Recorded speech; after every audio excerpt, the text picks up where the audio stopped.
Vous recherchez une école de référence pour une double formation universitaire et professionnelle de qualité? Voici l'opportunité à ne pas rater. L'École supérieure d'administration, d'économie, de journalisme et des métiers de l'audiovisuel ESAE vous offre des programmes d'enseignement en licence et en master orientés vers l'emploi qui font d'elle une référence à travers les filières de l'administration générale et territoriale, l'administration du travail et de la sécurité sociale, droit, diplomatie et relations internationales, administration hospitalière, universitaire et intendance, journalisme et métiers de l'audiovisuel et toutes les filières des sciences de gestion. Une seule adresse, www.esae.bj. Rendez-vous dès maintenant sur nos campus ESAE Bedjromende au numéro 90 93 65 21 ou au numéro 98 98 14 00. Paracourt sur le numéro 52 46 12 12. Aboumé-Calavi au numéro 52 88 44 44. Akpaka au numéro 52 88 33 33. ESAE, l'excellence a un nom. Recrudescence du décès des jeunes de nos jours, quelle en est la cause? C'est le thème du panel de discussion de ce vendredi matin. Et pour en débattre, je suis entourée de Carles Kitome. Bonjour à vous. Bonjour à Tifa. Abdelkader Chiro, bonjour à nouveau. Bonjour à nouveau. Kanté Amoussou, Francis Ola Farami, bonjour à nouveau. Bonjour à nouveau à Tifa. Vous allez tous bien? Ça va. De Dieu, ça va. Alors, on parle de la recrudescence du décès des jeunes de nos jours. D'entrée, je vais m'adresser à vous, Carles Kitome. Selon vous, quelle en est la cause? Je crois que je ne suis pas très bien placé pour dire quelle est la cause de la recrudescence des décès des jeunes. Et puis, d'abord, avant d'en parler, je ne dispose pas de statistiques claires qui le disent. Parce que par rapport à notre population a grandi. Donc, si la taille est grande, est-ce que la proportion de décès des jeunes est plus grande qu'auparavant? Je ne saurais le dire. Mais ce que je sais, c'est que on estime qu'aujourd'hui, l'espérance de vie chez nous est plus importante parce qu'auparavant, nos parents ne vaccinaient pas les enfants mouraient, il fallait faire plein d'enfants pour espérer en avoir quelques-uns. Mais aujourd'hui, je crois que de plus en plus, les gens arrivent à conserver leurs enfants qui grandissent. Le taux de natalité infantile est en chute depuis que moi j'ai commencé l'école primaire aujourd'hui. Je crois qu'il y a eu un régressement du taux de mortalité infantile et surtout que depuis un certain temps, il y a beaucoup plus de centres de santé dans les zones plus reculées qui permettent quand même d'aider les femmes en couche plus rapidement. Et puis avec les vaccinations qui sont un peu plus répandues, je crois que les enfants survivent. Maintenant, en ce qui concerne les jeunes, c'est vrai qu'on apprend tout le temps que les gens sont décédés, mais je ne sais pas si vraiment on peut dire qu'il y a recrudescence par rapport aux statistiques, je ne saurais le dire. Bon, maintenant, si les gens meurent jeunes, soit ils sont malades, soit ils ont des comportements à risque. Et je crois que c'est peut-être de ce côté que nous allons orienter un peu le raisonnement, sinon nos opinions, parce que je ne sais pas, hein. Qu'est-ce qu'on mange? Qu'est-ce qu'on mange? Qu'est-ce qu'on boit? Qu'est-ce qu'on boit? Est-ce qu'on dort comme il faut? Est-ce que nous avons les activités physiques qu'il faut pour maintenir notre corps?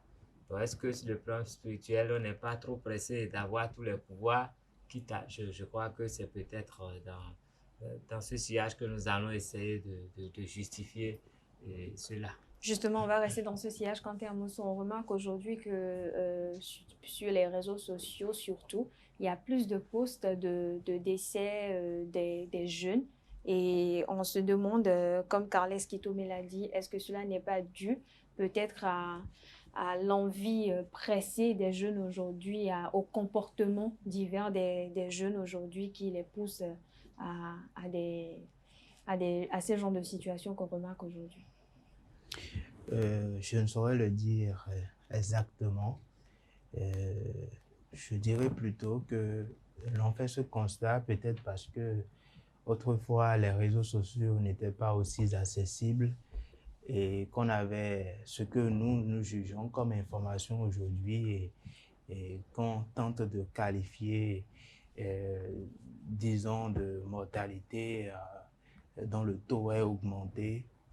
N'était pas peut-être le cas auparavant, ou peu même le cas, mais puisque les réseaux sociaux n'étant pas aussi accessibles, nous n'avons pas l'information. Mais c'est vrai que on arrive quand même à entendre, bon voilà, telle personne est décédée, et c'est peut-être parce que c'est l'un de nos proches que nous disons, ben voilà, ça veut dire que les gens se meurent vite ces derniers temps.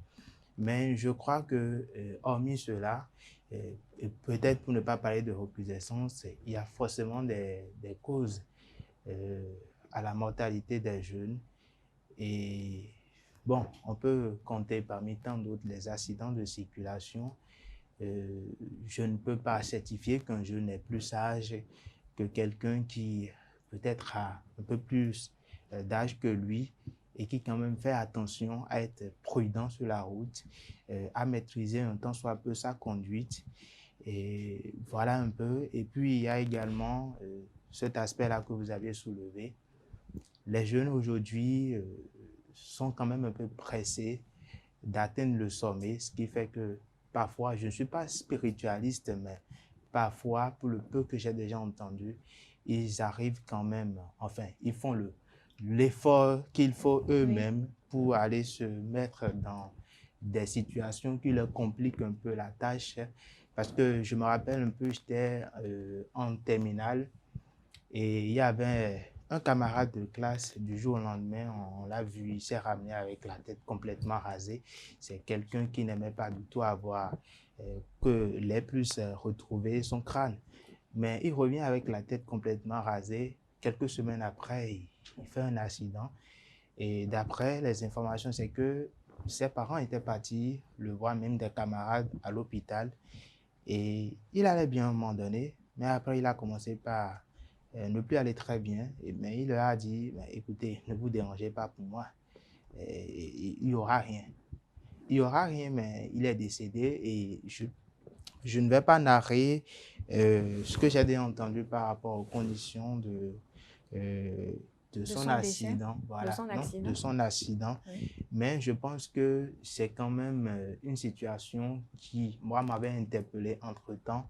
Et je me suis dit, bon, peut-être aujourd'hui, les jeunes, ils veulent forcément atteindre le sommet et ils arrivent quand même par leur propre choix à se donner la mort. À se donner la mort. Abdelkader, est-ce que cette recrudescence n'est pas due à l'envie, comme je le disais tout à l'heure, l'envie pressante des jeunes aujourd'hui à arriver au sommet, à aussi cette naïveté de la jeunesse aujourd'hui à prendre tout à la légère, à ne rien prendre en compte, à se laisser à tout et à n'importe quoi, parce qu'aujourd'hui, il est surtout remarqué sur les réseaux sociaux que dès que quelqu'un poste la photo d'un jeune homme ou d'une jeune femme qu'il est décédé, on entend tout de suite dans les commentaires il était à une fête, elle était à une fête, elle était avec des amis la veille, elle était allée manger quelque part. Quelle analyse vous faites de cela? Ce que je fais d'abord d'entre le jeu lorsque nous parlons de reconnaissance, il suffit juste d'observer. D'observer d'abord, première chose, suivons les nécrologies et voyons un peu, il y a 5 ans, il y a 10 ans, cette nécrologie-là, quel était le contenu? De qui on nous parlait dans ces rubriques nécrologiques-là? Quelles étaient les tranches d'âge? Et on entendait plus parler de qui, compartement à qui?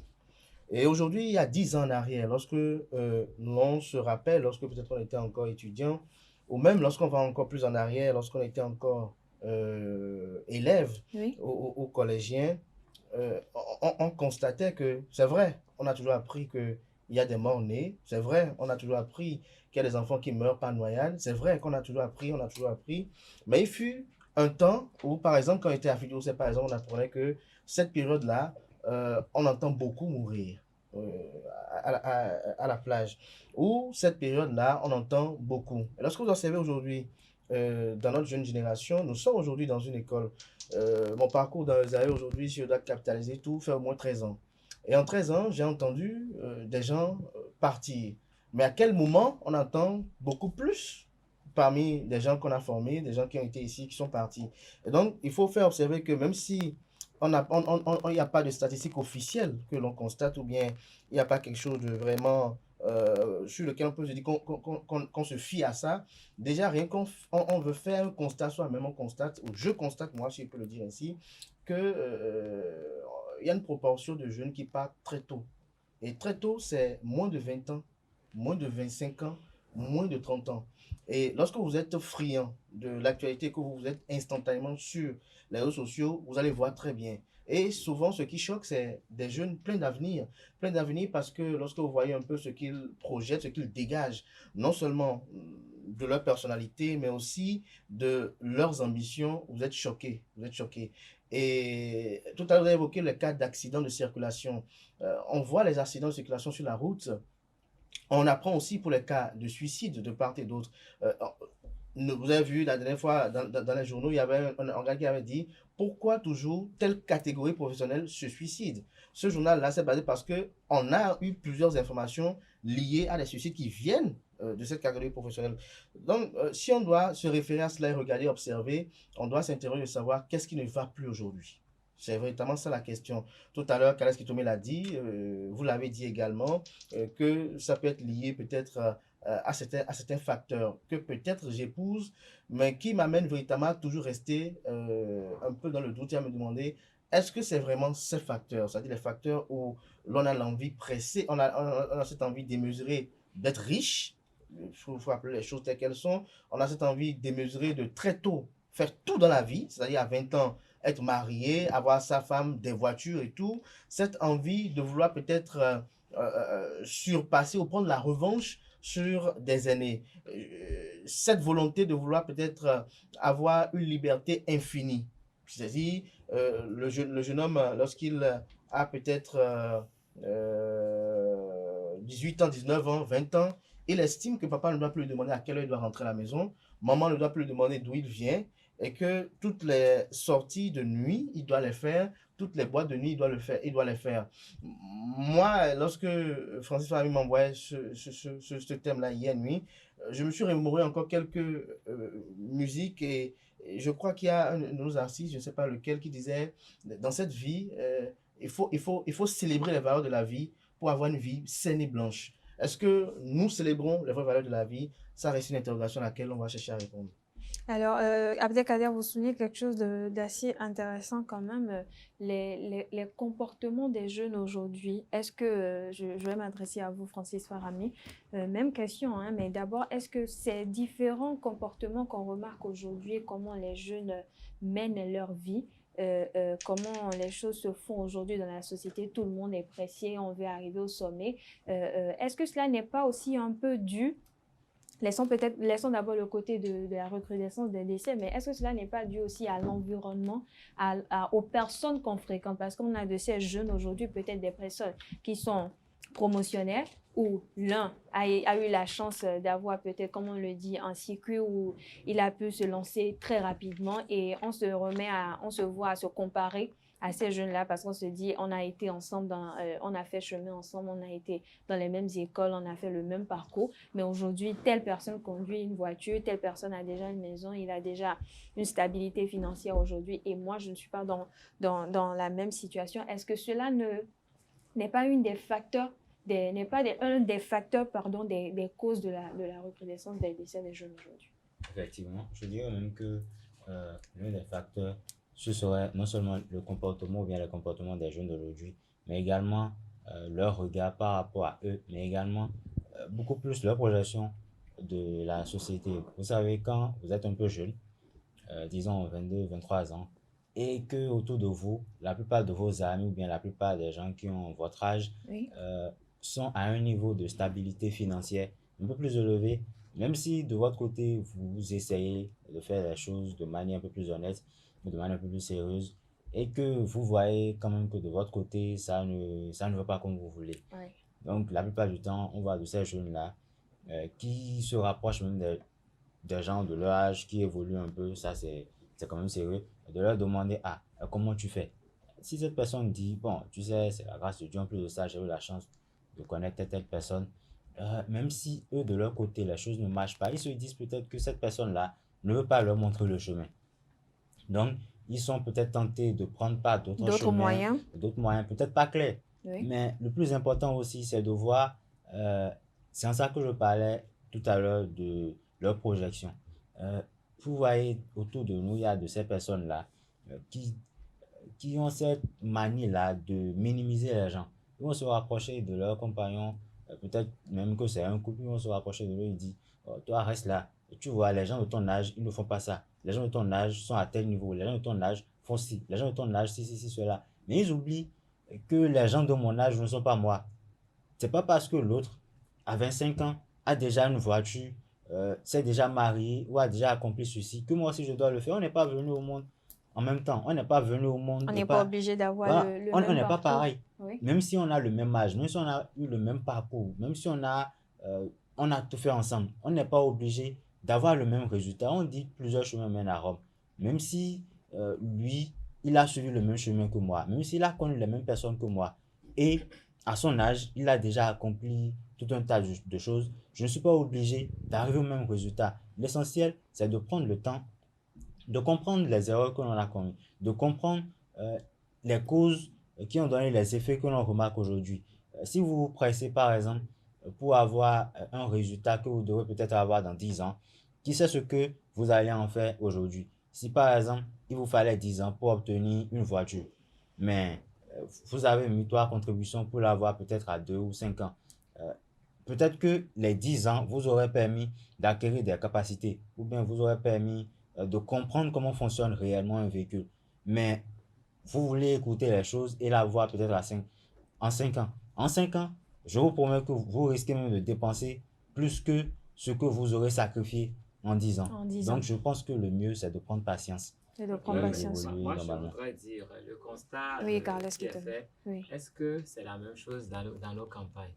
Parce que je crois que le Justement, phénomène on est beaucoup en plus. ville, le phénomène est plus criard ici parce que nous sommes dans une société où tout le monde veut se comparer, tout le monde est là parce qu'on a envie de faire voir quelque Oui, mais chose ce qu'on que n'est je pas dis, forcément. c'est que, vous savez, la densité en ville est beaucoup plus forte que dans les campagnes. Donc, forcément, le taux de mortalité, la mortalité aussi doit accroître. Même si le taux reste constant, Oui. la mortalité doit accroître. Mais quand je le dis, nos villes sont comment?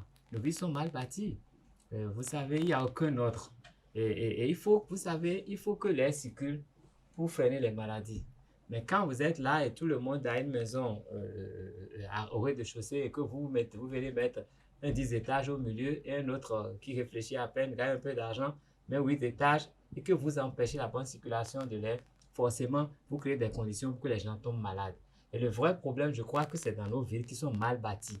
Mal bâties, vous avez vu Cotonou, vous connaissez la proportion des gens qui vivent dans les bas-fonds. Les bas-fonds ne sont pas des lieux où il faut habiter. Il y a trop de maladies dans les bas-fonds. Trop de maladies. Rien que les punaises peuvent vous transmettre beaucoup de maladies. Et il y a aussi la question de l'hygiène. Nous sommes tous à Cotonou, mais vous allez à moins de 15 minutes d'ici, vous avez des maisons où il n'y a même pas de latrine. Allez dans Didier, allez dans Sainte-Cécile, allez dans Ladi, il y a plein de maisons qui n'ont pas de latrine. Les gens, ils défèquent à ciel ouvert. Et ça, c'est des vecteurs de maladies. Et à côté, il y a une vendeuse qui fait recette à côté où tout le monde vient s'aligner pour manger le atassi le matin. Mais les gens ont déféqué à moins de 20 mètres, c'est là. Et on ne vient même pas les ramasser. Il y a le système de ramassage des ordures qui n'est pas performant. Vous savez, ces quartiers qui sont au bord de la berge, vous avez la saleté qui est là-bas, mais on est dedans, on vit dedans. Ça crée des maladies. Forcément, les gens vont mourir plus vite que dans les campagnes. Et à côté de ça, vous savez, il y a les maladies négligées. Il y a beaucoup de maladies qu'on ne maîtrise pas, qu'on ne connaît pas. Mais ces maladies sont souvent dans les zones marécageuses, dans les bas-fonds. Cotonou, tout Cotonou est un bas-fond. Donc, à Cotonou, c'est forcément que tout cela aura des effets sur les gens. Et quand on a ces maladies, les gens ne savent même pas de quoi ils souffrent. On croit qu'on les a envoûtés, mais ils meurent normalement d'une maladie, mais on croit qu'on les a envoûtés, on dit il a fait ci, il a fait ça. Donc il y a beaucoup de facteurs. Mais à côté de tous ces facteurs, j'ai suivi sur Free Matin ce matin les conseils par rapport au ventre qu'il faut, en fait, tout ce qu'il faut faire pour dégraisser. Oui. Quand vous consommez des aliments manufacturés, hein, vous l'avez dit, hein, ça vous donne beaucoup plus de graisse. Mais écoutez, qu'est-ce qu'on mange aujourd'hui à Cotonou? Il y a des gens qui ont un seul régime, c'est spaghetti baba. Vous savez ce que ça veut dire? Il y a tout, quand je dis spaghetti baba, il y a beaucoup de choses que je dis comme ça. D'abord, c'est que du manufacturé, préparé dans quelles conditions, avec quelle hygiène. Ça, vous invitez les maladies. Et quand vous passez votre temps à consommer la mayonnaise avec les spaghettis tous les jours, vous rendez malade sans le savoir. Parce que ce n'est pas indiqué de prendre autant de graisse. Mais après, on a quelle activité? Dans toutes les capitales du monde, les gens marchent. Les gens marchent. il faut aller à l'arrêt du métro, il faut aller à l'arrêt du bus, il faut aller tant. Mais à côté de nous, qu'est-ce qu'on fait? Dès que tu sors chez toi, tu as un étudiant devant toi. Donc, les gens ne marchent même pas pour dégraisser. Les gens ne marchent même pas pour digérer un peu toutes ces conneries qu'ils ingurgitent. Et on mange à quelle heure? Les gens mangent jusqu'à 1 heure, à 2 heures, et ils vont se coucher tout ça après. Donc, il y a beaucoup de choses qui font que le taux de mortalité doit croître.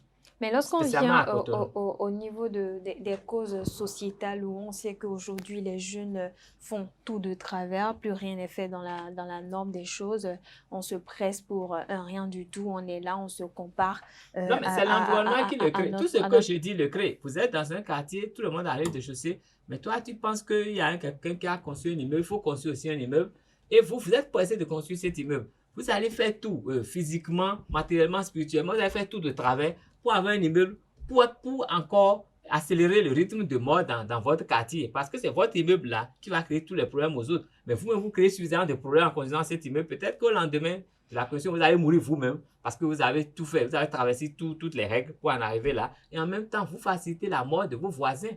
Donc c'est ça le phénomène. On ne réfléchit pas commun. On ne réfléchit pas groupe. C'est vrai, il faut réussir. Mais quand je dis, hein, nous sommes ici tous sur ce plateau, chacun prend la parole. Mais si on ne sait pas que les autres doivent parler, il ne peut pas avoir harmonie. On crée des dommages aux autres. Et c'est comme ça que d'autres personnes parlent leur facteur. Les gars qui ont une moto, peut-être il a même volé l'argent pour acheter la moto. Et il croit que tout le monde doit le voir en moto. Il prend la moto, c'est lui qui roule comme il ne faut pas. Il crée un accident. Et il fuit. Donc lui, il crée une mort et il fuit. Parce que tu veux juste montrer aux gens qu'il a une moto. C'est notre mentalité qu'il faut revoir. Tout le monde n'est pas digne d'être en ville. Il y a des gens qui doivent être au village parce qu'ils ne s'accommodent pas des réalités de la ville. Quand ils seront un peu mieux éduqués, ils vont venir en ville. Mais on n'a rien de tout ça. Donc, il y a tellement de facteurs qui facilitent la mort en ville. Et en campagne, les gens, ils sont là, ils sont avec la nature. Et les maladies viennent aussi, mais c'est beaucoup plus maîtrisé qu'en ville. À mon avis, je n'ai pas les statistiques, mais c'est ce que je dis de façon empirique, c'est ce que j'observe. Oui. Alors, Kanté Amoussou, on parle de recrudescence de décès des jeunes. Est-ce qu'il ne serait pas judicieux aussi de penser que, comme on le dit souvent, hein, c'est Dieu qui donne, c'est Dieu qui récupère aussi, comme on a l'habitude de l'entendre. Est-ce que il ne serait pas judicieux d'accepter peut-être que c'est la volonté de Dieu si les choses se passent ainsi, même si aujourd'hui l'environnement dans lequel nous sommes ne contribue plus aussi à avoir une longévité, comme on le dit souvent. Comment vous remarquez cela? Dieu, la Bible l'a dit, hein, il a tant aimé le monde qu'il a envoyé son Fils unique pour nous racheter de la mort. Je ne pense pas que ce même Dieu-là puisse décider sur un coup de tête que, bon voilà, puisque je t'ai donné la vie, je te reprends encore la vie pour rien du tout. On vient dans ce monde pour une mission donnée. Et je pense que si les choses se passent normalement, tant qu'on n'a pas encore accompli cette mission-là, mourir tout de suite ne serait pas forcément possible. Dieu, je ne le pense pas. Je ne pense pas qu'il soit aussi méchant parce que s'il prend, il donne et qu'il reprend, c'est qu'il est méchant. Pour moi, il n'est pas méchant. Je pense que le comportement de chacun de nous participe également au fait que, bon voilà, du jour au lendemain, on se rend compte que telle personne est décédée et tout. Mais Kales Kitome s'est prononcé sur un facteur qui est quand même important. Moi, je trouve que c'est le premier facteur qui guette tout le monde, qui peut être la cause de la mort. C'est ce que nous mangeons, parce que tout le monde mange au quotidien. Et tout le monde n'a pas l'habitude de conduire au quotidien. Tout le monde ne sort pas de sa maison au quotidien pour aller quelque part. Mais la majorité des personnes mangent quand même. Ils essayent de mettre quelque chose dans leur ventre. Et ça, nous devons vraiment veiller à ça parce que notre alimentation, qu'est-ce que nous envoyons dans notre monde? Auparavant, il n'y avait pas les cubes. C'était autre chose que les parents prenaient, des crevettes écrasées et tout. Aujourd'hui, nous avons des cubes. Nous ne savons pas comment ces cubes-là sont fabriqués.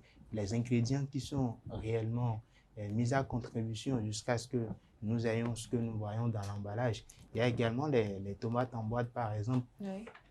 Je ne vais pas citer une boisson. J'ai vu ces derniers temps sur les réseaux sociaux une boisson qui circule et la plupart du temps, quand je vois avec des tests qui accompagnent ces publications, c'est que c'est une boisson, lorsque vous commencez par prendre une boisson énergisante, bien sûr, quand vous commencez par prendre, vous avez des palpitations, vous avez mal au cœur, vous manquez de respiration, mais tout ça, ça vient progressivement. Alors, quelqu'un qui a passé tout son temps à prendre cette boisson-là, et puis, bon, voilà, se retrouve à avoir peut-être une crise, qui ne sait pas ce qui est réellement la cause de cette crise-là, dira que, bon, voilà, cette personne meurt d'une crise cardiaque. Mais peut-être qu'il y a une cause derrière. Il y a quand même ce qu'il a peut-être mangé ou bu qui a contribué à ça. Oui. Donc, qu'est-ce que nous buvons également? Moi, j'ai eu entendu mes parents dire que eux autres, quand ils voulaient boire en leur temps, c'est quand même des casiers qu'on dépose sur la table, donc on dépose des bouteilles. Ils boivent, et ils boivent vraiment, et des parents boivent. Mais est-ce que ce qu'ils buvaient les amenait quand même à manquer de respiration après, à avoir des palpitations ou mettait en danger leur organisme? Donc, même si c'est une seule boisson aujourd'hui qu'on prend, il faut qu'on essaye quand même de réfléchir, qu'on se dise, bon, écoutez, bon, est-ce que ça que nous buvons, c'est vraiment ce qu'il faut prendre? La dernière fois, c'était le samedi soir, je quittais chez ma soeur, je venais à Cotonou et fortuitement, d'abord, déjà, j'étais un peu fatigué. Donc, à un moment donné, même si je n'aime pas trop le faire, j'ai commencé, enfin, je me suis laissé emporter par le sommeil. Et nous étions tous emportés par le sommeil. Nous étions 3 dans le tricycle, moto à 3 roues, bien sûr, club auto. Mais bizarrement, après Étoile Rouge, j'ai constaté que soit le tricycle allait beaucoup trop vite, soit le tricycle ralentissait beaucoup trop. Et je me suis dit, mais qu'est-ce qui ne va pas? Mais je n'ai pas fait attention. À un moment donné, je me suis laissé toujours emporter.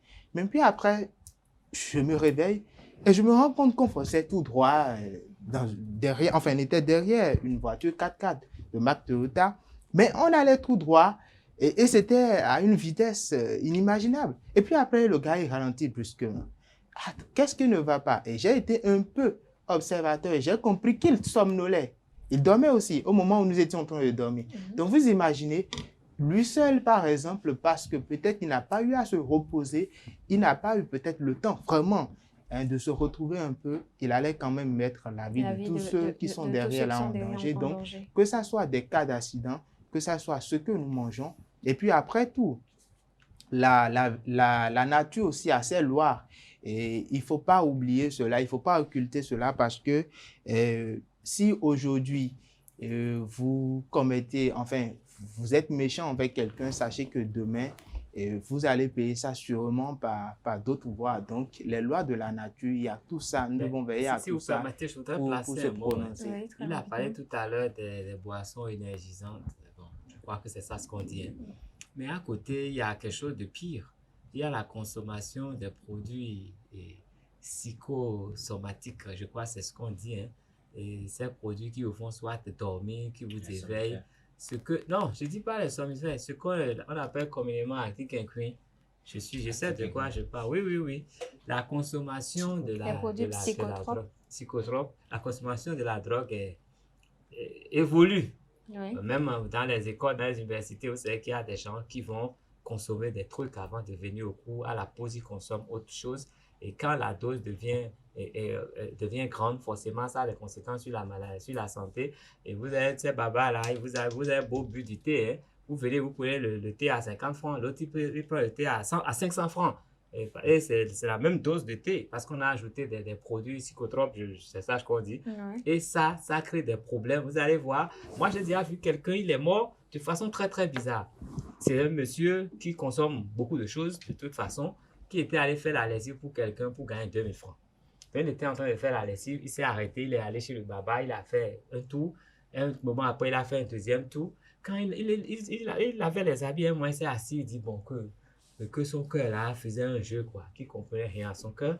Là, bon, ok. Et puis il est allé derrière, il s'est assis sur une chaise. Mais il est mort. Comme ça. Ah oui. Son cœur a lâché sur la chaise là. Et quand j'observe tout ce qu'il a consommé en 2 fois, bon, je ne suis pas allé chez le baba, hein, mais je sais qu'il est allé dépenser les 2000 francs qu'il devait gagner. Il avait déjà consommé 1000 francs de crédit de thé spéciaux. Et il est parti. Il est parti. Donc, ces produits créent des arrêts cardiaques. Les gens, ils meurent. Même il y a des gens à moto, il a fait rouler là un arrêt cardiaque. Tout ça, c'est ce qu'il a consommé. Plus, hein, bon, ça peut arriver dans d'autres cas. ce qu'on consomme surtout, c'est ce genre de produits, je ne sais pas, les produits de chevaux que les gens consomment pour ne pas dormir, ou bien pour avoir l'endurance sexuelle, ou bien pour rouler les évidents là, sans arrêt, Zomati là, pendant 3 jours. Mais ça, forcément, ça tue. En fait, c'est très bien ce que Kales Kitoumé dit parce que j'ai dit au début, d'abord ce que nous mettons dans notre ventre, pas seulement que ce que nous mangeons. J'ai connu des camarades qui, le gars, il s'est couché à 8 heures. Enfin, je ne sais pas à quelle heure il s'est couché réellement parce que moi, je suis allé chez lui à 8 heures. Mais je vous dis qu'à 17 heures, il ne s'est pas encore réveillé, il dormait. Et puis après, je demande à son frère qu'il est allé prendre du paracétamol. J'ai dit, mais le même paracétamol que nous connaissons, c'est ça qu'il a pris. J'ai vu la plaquette, c'était une autre plaquette. C'était vraiment différent. Donc, ce que nous prenons, on ne sait pas exactement ce que ça veut dire. Parfois, on appelle ça somnifère. Et c'est beaucoup plus les jeunes qui s'adonnent à ça. Sont en pharmacie. C'est beaucoup plus les jeunes qui s'adonnent à ça. Oui. Donc voilà, on peut tout de suite faire le lien. Avec je ne dis rien. Pour partager leurs avis. Oui, sur un plan. Vous savez, la cause causante de tout ce que nous déplorons ce matin, c'est l'excès de naïveté et d'ignorance. C'est-à-dire qu'il y en a qui sont très naïfs, qui, sous des pseudos de « j'aime ceci, je n'aime pas ceci », ou bien « c'est mon style de vie, c'est ma façon de vivre », et d'autres ignorants parce que, bien qu'on les a enseigné certaines valeurs, ils n'arrivent pas à appréhender véritablement la teneur de ces valeurs-là. Je m'explique par exemple, pour ce qui est de ce qu'on mange, ce qu'on boit. Oui. Qu'est-ce que tu m'as parlé tout à l'heure de...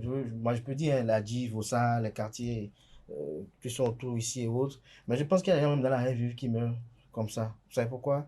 Parce que autant que nous avons chacun notre organisme, on a des amis parfois qui boivent avec excès, qui déconnent avec l'alcool, mais qui n'ont rien. C'est-à-dire, leur organisme supporte et même ça date même à l'alcool. Tout comme d'autres, juste après un verre, ça ne va pas. Juste après un verre, il peut trouver tout de suite une indigestion ou bien une intoxication alimentaire ou quelque chose d'autre. Ou bien il peut se trouver dans d'autres conditions. Mais on ne cherche pas à se connaître d'abord soi-même pour savoir qu'est-ce qui est bon pour soi, qu'est-ce qui n'est pas bon pour soi, qu'est-ce qu'il faut manger, qu'est-ce qu'il faut pas boire. Lorsque je mange tel aliment, quelle est la réceptivité de mon organisme? Lorsque j'ai envie d'aller à la selle, comment je me sens? Lorsque je me lève ce matin-là et que je suis de telle façon-là, qu'est-ce que cela symbolise? Lorsque mes yeux, mes paupières sont de telle façon, est-ce que je manque de sommeil? De quoi je manque? Lorsque les gens ne sont pas attentifs. Vous savez, j'ai très souvent habitude d'emprunter une phrase de mon père qui dit, vous savez, vivre dans la vie, c'est comme prendre du verre, une table en verre et mettre une bille dessus et dire qu'on a pour objectif qu'elle ne tombe jamais. C'est-à-dire que dès que vous penchez à gauche, à gauche, à droite, c'est-à-dire la vie, c'est comme ça jusqu'à la mort. Dès que vous êtes imprudent à un moment donné, la bille, la tombe et les efforts de tant d'années sont vains et vous partez. L'autre chose également, c'est, moi je vais beaucoup plus m'attendre sur le côté spirituel des choses. Vous voyez un peu, regardez un peu, scrutez un peu TikTok aujourd'hui, beaucoup de jeunes vont chercher à faire des rituels, beaucoup de jeunes vont chercher à faire des choses et la jeunesse d'aujourd'hui est beaucoup plus dans le auto. Même sur le plan des médicaments, auto. J'ai une amie qui est pharmacienne. C'est-à-dire que lorsque eux, ils veulent quelque chose, ils veulent automatiquement. Immédiatement. J'ai une amie qui est pharmacienne, par exemple, qui me dit, des jeunes viennent, par exemple, pour acheter des médicaments pour faire de l'endurance. C'est pour dire quoi? Même en dehors de ce qu'ils vont attenter ou bien les bêtises là que les gens commencent à aller sur les réseaux sociaux, en dehors de ça, d'ailleurs, vont même en pharmacie acheter des produits pour avoir de l'endurance sexuelle. Alors que, normalement, si vous n'avez pas encore cet âge donné, parce que ces produits normalement sont destinés à une tranche d'âge pour peut-être renforcer ceux qui n'ont pas une bonne alimentation et qui, à partir d'un âge donné, ont ces problèmes-là. Mais eux, déjà à 18 ans, 20 ans, ou normalement, sauf exception, doivent être bien virils, cherchent à prendre encore des produits peut-être pour aller plus fort. Et le problème, c'est quoi? Lorsque vous habituez l'organisme a des médicaments donnés, à un moment donné, l'organisme n'est plus réceptif à ce médicament-là et il s'use progressivement. Vous savez, l'insuffisance rénale également, c'est aussi dû au fait qu'on a une mauvaise automédication aussi. Donc, ces personnes-là vont vers les femmes parce qu'ils se dopent. Lorsque je laisse ça là de côté également, et qu'on parle du côté spirituel, comme je disais tout à l'heure, c'est qu'ils vont faire des rituels pour avoir de l'argent. Des rituels parce qu'ils estiment que, comme Kalaskison me disait, il a construit un étage, un immeuble, je dois aussi construire un immeuble. Alors que cette affaire où chacun se dit, bon, nous sommes tous des fils de Dieu. Moi, je suis quelqu'un qui dit, peut-être parfois, hein, que nous sommes tous des fils de Dieu, mais est-ce que nous sommes véritablement ses vrais fils? Parce que au moment où d'autres se battent pour avoir quelque chose à tout prix, d'autres l'ont banalement et n'en connaissent Gracieusement. véritablement pas l'utilité de ça dans leur vie. C'est pour dire que l'injustice, même pour moi, parfois, elle peut être divine. Et il faut admettre cela et savoir que je peux vivre dans ma vie et ne pas être riche, mais être heureux.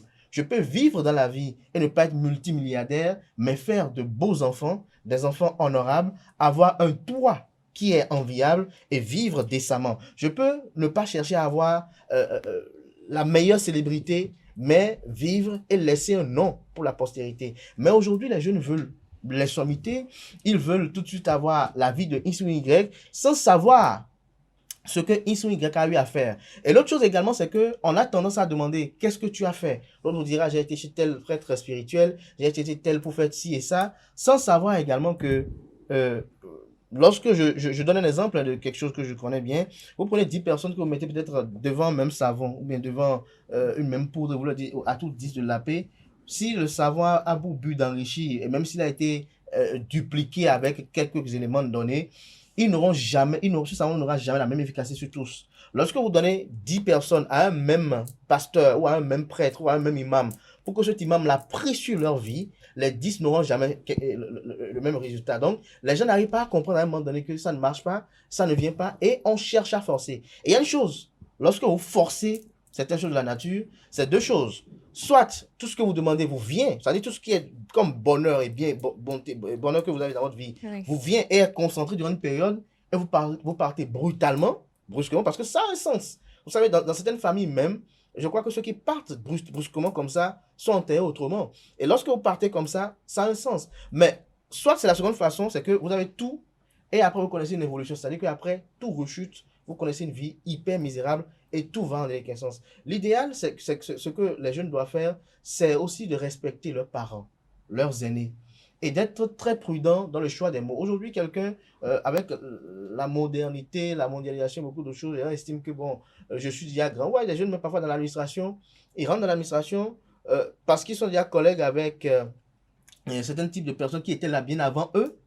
Ils se disent non, bon, on est déjà collègues, voilà, sans comprendre que cette vie-là, au-delà de tout aussi, a des totems. L'autre chose, je parlais de naïveté, c'est qu'ils vont en boîte de nuit, ils vont assis avec ça, ils savent qu'avec X, Y, Z, on n'a pas quand même de très bons rapports, ou bien on est juste amis, on se voit juste, on va danser, on ne parle pas de choses sérieuses, mais on oublie son verre. On peut laisser son verre passer là, ou bien parfois même, et ça beaucoup de gens ne savent pas, on est en plein bar, on laisse son verre, alors que il y a la rosée qui tombe dessus. Alors que ça, pour certaines personnes, rien que boire cela déjà peut les faire tomber et les faire quitter de ce monde. Donc il y a beaucoup de facteurs. Après, on cherche maintenant, les parents cherchent à trouver d'autres personnes innocentes, je peux dire ainsi, sur la cause des victimes. Je donne un exemple, par exemple, que j'ai connu récemment, ça pour conclure. Un jeune qui est décédé dans des conditions floues parce que lui, par exemple, c'est juste après avoir couché avec telle fille, le soir, il est rentré, il dit « Ah, j'ai des maux de ventre au niveau du bas ventre et autres », il décède. Les parents, tout de suite, ont dit « Ah, telle fille était venue chez nous à la maison, donc c'est telle fille ». Mais il a fallu que le grand-oncle puisse aller faire des consultations pour savoir que ce jeune homme-là, il y a 3 jours, 4 jours, est allé faire des procédures, est allé effectuer des rituels par rapport à tant, c'est sûrement ça. Et lorsqu'on a terminé la vue, c'est que les jeunes aujourd'hui sont très pressés, ils ne mangent pas bien. Quelqu'un qui te m'a dit quelque chose de très important, il mange à des heures indues, il dit n'importe quoi, parce qu'à une heure donnée, il y a des aliments qu'il ne faut pas consommer, il y a des choses qu'il ne faut pas prendre. Et l'autre chose, les substances psychotropes, notamment tout ce qui est lié au tabac ou aux herbes et autres, quand ça rentre dans notre organisme, ça a un effet. Non seulement un effet sur l'organisme, mais un effet spirituel qu'il faut chercher à comprendre et contenir. Parce que si vous ne contenez pas cela, même vous-même qui inhalez cette fumée-là aussi, ça envoie quelque chose sur votre vie et ça va vous amener à ce que vous n'ayez jamais de choses fructueuses ou fécondes dans votre vie. Merci à vous, Abdelkader Achiro. Merci à vous, Carles Kitome. Merci à Kanté Amonsou. Merci également à Francis Faramé. Merci pour vos divers commentaires et apports concernant la thématique du jour. Voilà, chers internautes, c'est la fin du panel de discussion. On passe à présent à l'invité matinal.